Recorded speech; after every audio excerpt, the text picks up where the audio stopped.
పిత పుత్ర పవిత్రాత్మ నామమున ఆమేన్.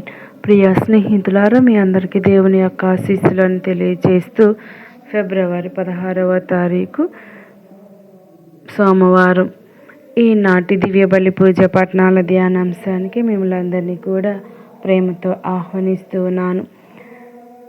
మొదటి పట్టణము యాకోబు రాసిన లేఖ 1వ అధ్యాయం 1వ వచనం నుండి 11వ వచనం వరకు. భక్తి కీర్తన 119వ కీర్తన 67, 68, 71, 72, 75, 76 వచనములు. మార్కు సువార్త 8వ అధ్యాయము 11వ వచనం నుండి 13వ వచనం వరకు. ఈనాటి సువార్త పఠనాన్ని చదివి ధ్యానించుదాం. పరిసయ్యుల వంచక బుద్ధి.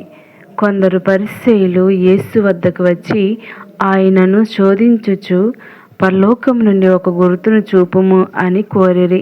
అందులకు ఆయన వేదనతో నిట్టూర్చి, ఈ తరం వారు ఎలా ఒక గుర్తును కోరుచున్నారు?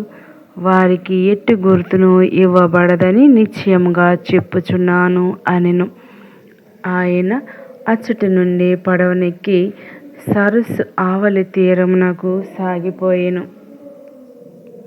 ప్రియ స్నేహితులారా, ఈనాటి యొక్క వాక్యాన్ని ధ్యానిస్తూ ఉండగా దయగల దేవుడు మనందరినీ కూడా ఆయన మహిమలో మనల్ని దీవించుదురుగాక. ఈనాటి మార్కు సువార్త 8వ అధ్యాయం 11 నుంచి 13 వచనాలు ధ్యానించినట్లయితే,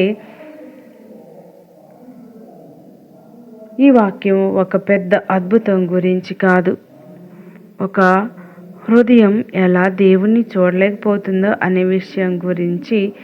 ఇక్కడ ప్రశ్న, యేసు అద్భుతాలు చేయలేదా? చేశాడు. కాస్త ముందు 5 రొట్టెలతో వేల మందిని తినిపించాడు. కానీ పరిసయ్యులు ఇంకా మాకు ఒక గుర్తు చూపు అంటున్నారు. అంటే సమస్య అద్భుతం లేకపోవడం కాదు, సమస్య విశ్వాసం లేకపోవడం. పరిసయ్యులే మనస్తత్వం.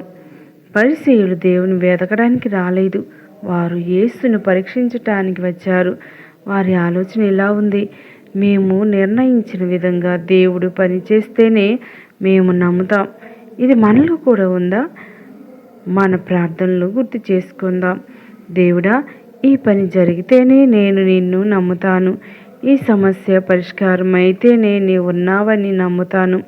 నా కోరిక నెరవేరితేనే నేను పూజకు వస్తాను.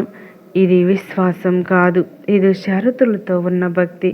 పరిసయ్యులు అద్భుతం చూడాలనుకోలేదు, వారు తమ అనుమానాన్ని సమర్థించుకోవడానికి సాక్ష్యం కావాలనుకున్నారు. యేసు నిట్టూర్పు ఎందుకు విడిచారు? బైబిల్లో చాలా అరుదుగా యేసు లోపల నిట్టూర్చాడు అని వస్తుంది. అది కోపం కాదు, అది బాధ.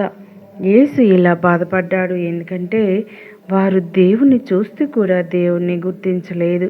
వారి ముందున్నది అంధులకు చూపు ఇచ్చినవాడు, రోగులను స్వస్థపరిచినవాడు, ఆకలిగా ఉన్న వారిని తినిపించినవాడు, ప్రేమను బోధించినవాడు. అయినా వారు ఇంకా ఒక చిన్న చిహ్నం చూపు అంటున్నారు.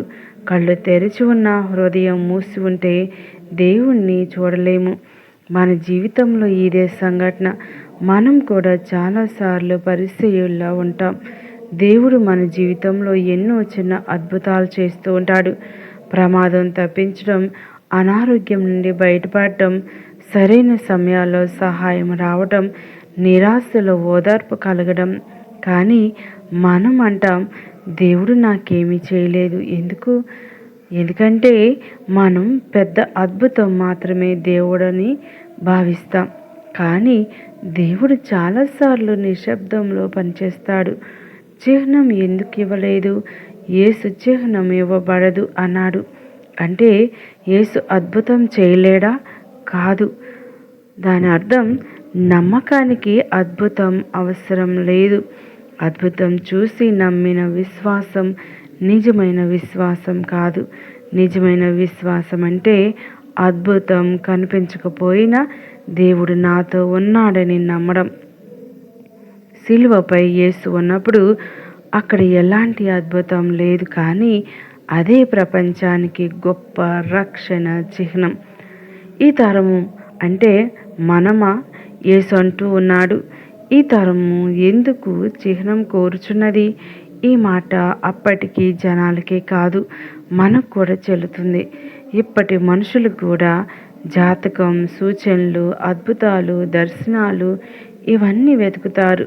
కానీ దేవుడు చెప్పేది, నేను నీతోనే ఉన్నాను.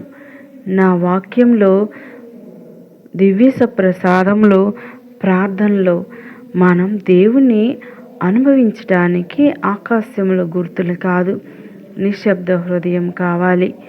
యేసు వెళ్ళిపోవడం ఒక హెచ్చరిక. వాక్యం చివర యేసు వారిని విడిచి వెళ్ళిపోయాడు. ఇది చాలా గంభీరమైన మాట. దేవుడు మన స్వేచ్ఛను గౌరవిస్తాడు.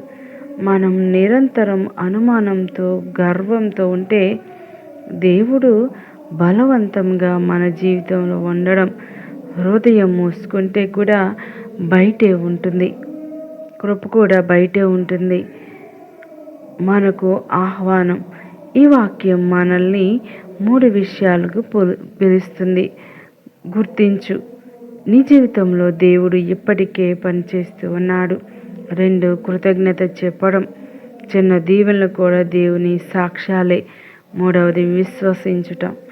చూచి నమ్మడం కాదు, నమ్మి చూసే జీవితం గడపాలి. ప్రియ స్నేహితులారా, మరి ఈనాడు ఈ యొక్క వాక్యాన్ని ప్రభు మనకు తెలియజేస్తున్నందుకు కళ్ళు మూసి దేవునికి కృతజ్ఞతలు చెబుదాం.